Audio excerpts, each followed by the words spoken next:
नमस्कार मित्रांनो, स्वागत आहे तुमचं मराठी चौपट आहे मराठी चॅनलवर. आज पाहणार आहोत आपण मराठी बालभारती इयत्ता 6वी या विषयातील धडा क्रमांक 2 पुस्तक माझा गुरु या धड्याचे पूर्ण स्वाध्याय. चला तर सुरुवात करूया. प्रश्न पहिला, कोणते लिहा. आहे मला पुस्तक दे असे म्हणणारे कोण. ते आपण पुढील रिकाम्या चौकटीत लिहिणार आहोत. याचे योग्य उत्तर आहे लेखक संदीप खरे. आहे रद्दीतून किलोवर पुस्तके विकत आणून लेखकासमोर ठेवणारे कोण. याचे योग्य उत्तर पुढील चौकटीत आपण लिहित आहोत. लेखकाची आई. ही आहे पुस्तकातून लेखकाला भेटणारे काय. ते योग्य उत्तर आपण पुढील चौकटीत लिहित आहोत. योग्य उत्तर आहे लेखक आणि कवी. ही आहे लेखक रात्री अपरात्री घरी यायची तेव्हा झोपलेली असणारी कोण.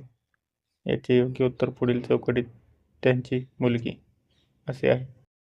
प्रश्न क्रमांक 2, कंसातील योग्य शब्द निवडून रिकामी जागा भरा. कंसामध्ये आपल्याला पर्याय दिलेले आहेत. कृतज्ञता, मैत्री, प्रतिबिंब आणि अनुभव हे 4 पर्याय दिलेले आहेत. ते खालील 4 रिकाम्या जागी लिहायचे आहेत. आहे वाचनामुळे शब्दांशी डॅश डॅश होते. याचे योग्य उत्तर आहे मैत्री. डॅश डॅश आपलं जगणं समृद्ध करतात. याचे योग्य उत्तर आहे अनुभव. माझ्या बऱ्याच कविता या मला आलेल्या अनुभवांचे डॅश डॅश आहे. याचे योग्य उत्तर आहे प्रतिबिंब. गुरूंबद्दल नेहमी डॅश डॅश आणि आदर असावा. याचे योग्य उत्तर आहे कृतज्ञता.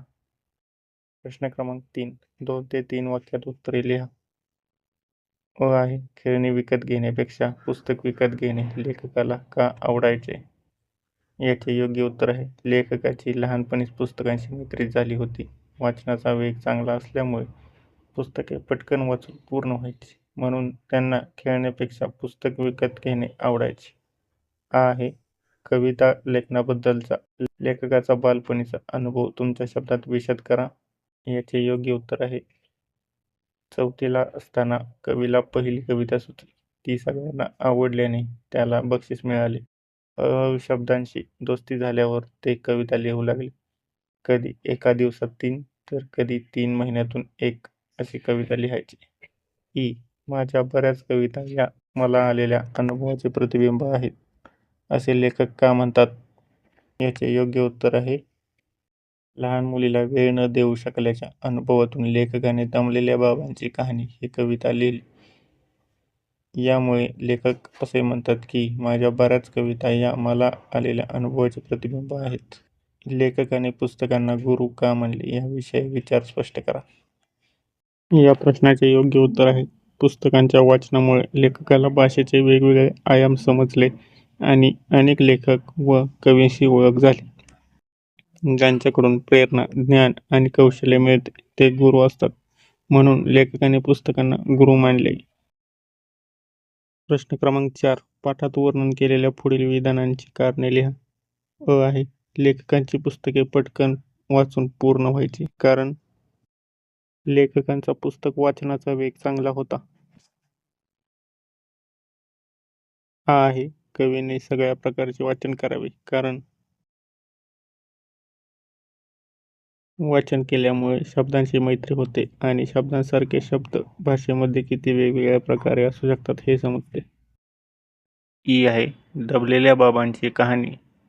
ही कविता ऐकल्यावर बऱ्याच लोकांचे डोळे पाणावलेले असायचे कारण ती कविता ऐकल्यानंतर लोकांना कवीने आपलीच म्हणजेच स्वतःची व्यथा मांडलेली आहे असे लोकांना वाटायचे, म्हणून दबलेल्या बाबांची कहाणी ही कविता ऐकल्यावर बऱ्याच लोकांचे डोळे पाणावलेले असायचे. विचार करा व सांगा. शब्दाकडे चौफेर बघता आले पाहिजे. या वाक्याचा तुम्हाला समजलेला अर्थ तुमच्या शब्दामध्ये लिहायचा आहे. या प्रश्नाचे उत्तर अशा पद्धतीने असू शकते.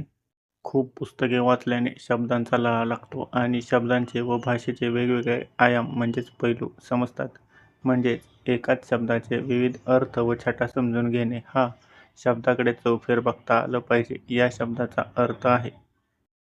तुम्ही वाचलेल्या पुस्तकापैकी एका पुस्तकाबद्दलचे तुमचे मत व्यक्त करा व सारांश रूपात वहीत लिहा. या प्रश्नाचे उत्तर पुढीलप्रमाणे असू शकते. पुस्तकाचे नाव श्यामची आई, लेखक साने गुरुजी. थोडक्यात महत्त्व सारांश. हे पुस्तक मातृप्रेमाचे आणि उत्तम संस्काराचे मूर्तिमंत उदाहरण आहे.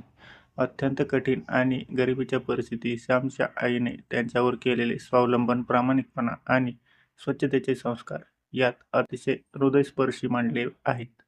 मनाला घाण लागू नये म्हणून जप, हा या पुस्तकाचा मुख्य संदेश आहे. आईचे अपार कष्ट आणि तिची शिकवण वाचताना वाचक भावुक होतो. पुढील प्रश्न आहे. दिलेल्या अक्षरांचा योग्य क्रम लावून अर्थपूर्ण शब्द तयार करा व लिहा. पुढे दिलेले शब्द हे वेगवेगळे वाकडे तिकडे अक्षर दिलेले आहेत. यापासून एक परिपूर्ण शब्द तयार होतो. तो आपल्याला शोधून लिहावा यासाठी. अ मध्ये दिलेले आहे त्याचा योग्य उत्तर वाढदिवस होत आहे. आ मध्ये असलेल्या अक्षरांचा योग्य उत्तर ग्रंथालय होत आहे. ई मध्ये दिलेल्या अक्षरांचा परिपूर्ण शब्द होत आहे आत्मचरित्र. आणि पुढील ई मध्ये दिलेल्या अक्षरांचा परिपूर्ण अर्थ शब्द होत आहे की कविता संग्रह. पुढील प्रश्न आहे. दिलेल्या शब्दांचे पुल्लिंगी, स्त्रीलिंगी, नपुंसकलिंगी या प्रकारामध्ये वर्गीकरण तक्ता तयार करा व वहीत लिहा.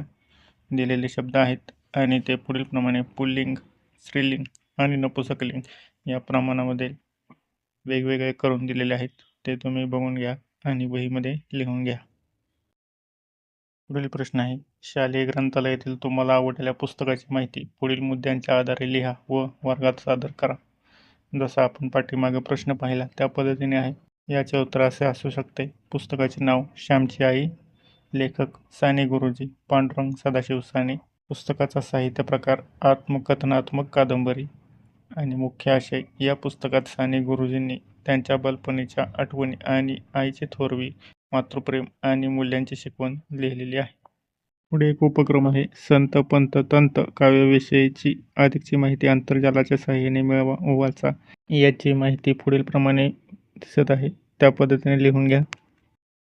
व्हिडिओ आवडला असल्यास लाईक करा. आपल्या चॅनलला सबस्क्राईब करा. चला तर भेटूया पुढील व्हिडिओसोबत. तोपर्यंत धन्यवाद.